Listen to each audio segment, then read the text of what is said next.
Serikali haijalala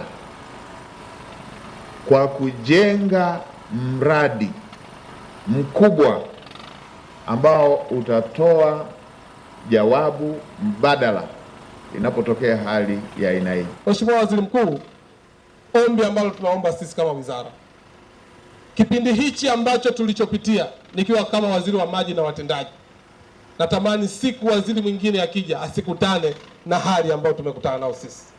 Tuna mpango mzuri juu ya ujenzi wa bwawa la Kidunda. Ni kuombe Mheshimiwa Waziri Mkuu, hatua iliyobakia ni hatua ndogo sana, basi fedha zake ziweze kutolewa kwa wakati ili twende tukaikamilisha ile kazi, tuweze kuhifadhi lita bilioni 190 ili kipindi cha ukame wana Pwani, wana Dar es Salaam waendelee kupata huduma ya maji safi na salama. Maji ni uhai. Hamna mbadala wa maji.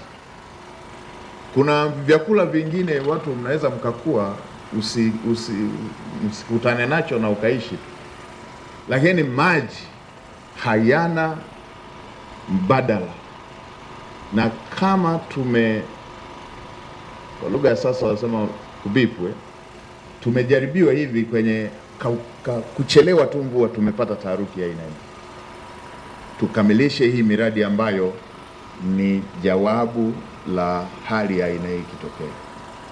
Mradi wa Kidunda ambao bilioni 100 zimeshatumika, bado bilioni kama 236 hivi. Tukiziweka kwenye mafungu zinakamilika.